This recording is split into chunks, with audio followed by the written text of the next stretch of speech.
लोकदल का प्रतिनिधिमंडल प्रोफेसर संपत सिंह बड़शामी साहब और तमाम नेताओं के साथ मानका साहब सब तमाम नेताओं के साथ सीएम साहब से मिले हैं सर, क्या बातचीत हुई है?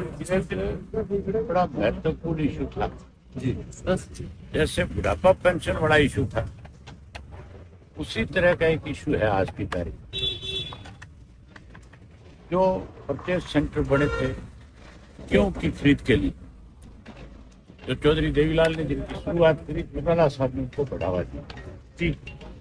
वो 219 के करीब है, 219 के करीब थे जी। ठीक है, उनको अचानक फैसला लेकर के ये नोटिस जारी कर दिया। ओके, उसमें 9000 के करीब लाइसेंसधारी थे, जिन व्यापारियों को लाइसेंस इशू किया गया था जो परचेज सेंटर पे खरीद करते थे, कि भी ना तो आपके लाइसेंस रिन्यू करेंगे, और परचेज सेंटर साथ में उन्होंने ये कह दिया कि बायोमेट्रिक करेंगे। बायोमेट्रिक वो होता है जहाँ पे 4 दीवारी, जहाँ गेट लगे हुए। ये तो फोकल पॉइंट है, खुले हैं।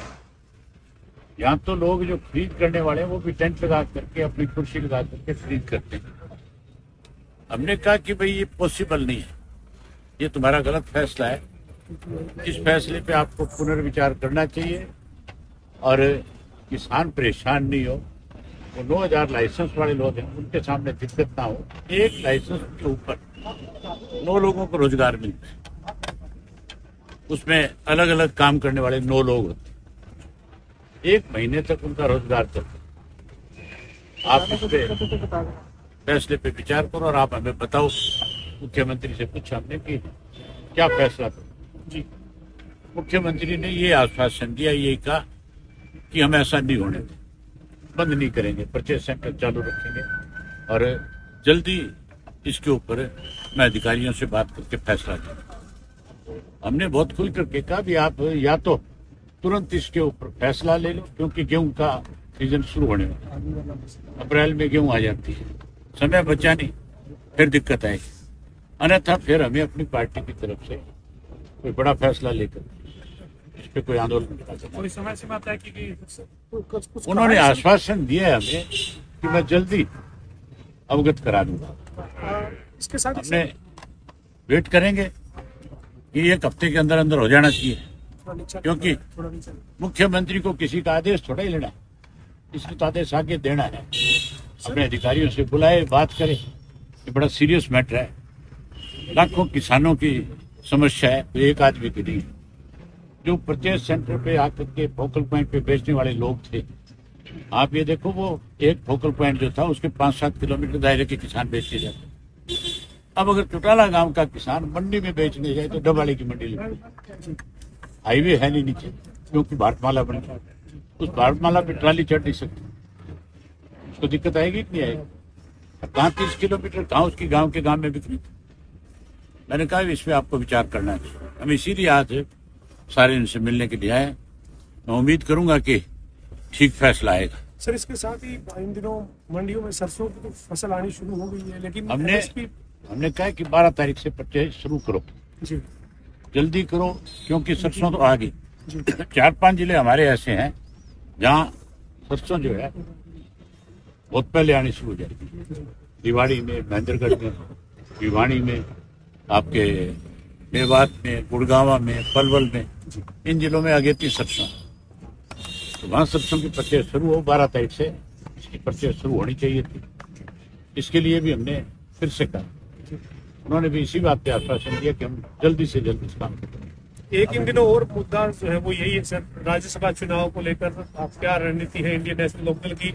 आज भूपेंद्र सिंह हुड्डा चंडीगढ़ में कह रहे थे सर, आज कह रहे सर वो कि अभय सिंह या उनकी पार्टी को बताना है कि वो बी टीम है कि नहीं है। आज का उनका स्टेटमेंट है सर। हुड्डा की बहुत तसल्ली कराऊंगा, चिंता ना, एन टिका के तसल्ली करा दूंगा।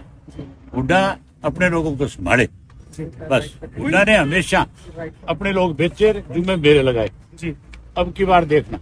अब किन लग रहा है सर आपको इस बार कोई भीतरघात कांग्रेस में हो सकता है? हुड्डा ही कराएगा, कोई और थोड़ा खुद करते थे।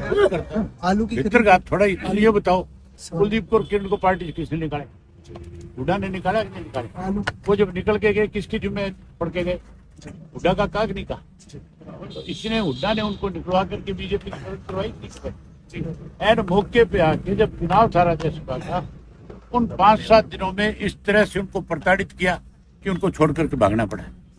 इसी तरह पेन की सही किसने बदली, उस उठा सी पूछो सही पहले, जो आज इतना कह रहा था उसको मेरे सामने ले आओ ना, मैं उसका बैम काट दूं। मैं ही पूछ रही हूँ उससे, तेरा पेन की सही बदली, तेरा खाली रहा नहीं रहा, तू अनपढ़ आदमी है, 2 दफा का चीफ मिनिस्टर है, तू बैलेट पेपर खाली छोड़िया, इससे ज्यादा और क्या भी कहेगा तू बीजेपी। अपने 14 लोगों की पेन की सही बदल दी, इससे ज्यादा गद्दार हो सकता है कोई? आज जो सरकार है बीजेपी की, आम आदमी ये कहता है कि इसके लिए हुड्डा जिम्मेवार है, हुड्डा ने बीजेपी की सरकार बनाई है, कहता है कि नहीं कहता? आम लोगों की भावना कुछ यूं ही थोड़ी होती है। आप आम आदमी की बात करें सर, आम आदमी पार्टी के जो पंजाब के मुख्यमंत्री हैं वो बजट सत्र में कह रहे थे पंजाब में कि इस बार हरियाणा वालों ने अपने बजट में वो 100 करोड़ का प्रावधान भी नहीं किया SYL का। उसको लेकर क्या कहेंगे सर? आपने SYL को लेकर काफी संघर्ष किया है, लड़ाई लड़ी है, पानी नहीं देंगे, और इस बार हरियाणा के बजट में उसका जिक्र नहीं है, और पंजाब के CM कह कि उन्होंने बजट में ही छोड़ दिया है इस मुद्दे को। ये तो हमारे मुख्यमंत्री ने बजट में नहीं प्रावधान करके इस बात पे मोहर लगा दी कि भी हम तो केंद्र के आगे बिल्कुल सरेंडर किए, जिस तरह से केंद्र का आदेश आएगा हम उसको मानेंगे। इनको हरियाणा से कोई मतलब नहीं। ये पंजाब में जाते हैं मुख्यमंत्री रोज, वहां बीजेपी जो उसने अपनी मैनिफेस्टो में लिखा है कि मैं एक बूंद पानी नहीं दूं, ये जाके उनके लिए वोट मांगता है। ये हमारे प्रदेश के मुख्यमंत्री, मतलब अपने प्रदेश की उनको कोई चिंता नहीं, उसको चिंता सिर्फ अपने आकाओं की है। मुझे जो खबर मिली है, सैनी साहब का कार्यकाल ही पंजाब के चुनाव तक का है, ये उसके बाद इस आवास में नहीं रहेंगे, आज 2 साल नहीं नए आवास ढूंढेंगे।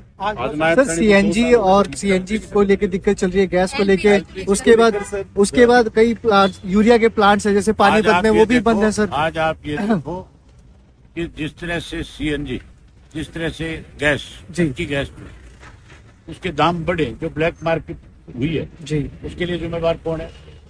सरकार जिम्मेवार है कि नहीं? ये सरकार की जिम्मेवारी बनती है कि इस तरह के अफवाहों पे रोक लगाए और लोगों को राहत पहुंचाएं तुरंत, अदरवाइज ऐसे हालात पैदा हो सकते हैं कि इस गैस के लिए मारामारी शुरू हो जाए। सर, आज मुख्यमंत्री नायब सैनी को मुख्यमंत्री बनेंगे, 2 साल हो गए। उनसे पूछो वो कैसा महसूस करते हैं।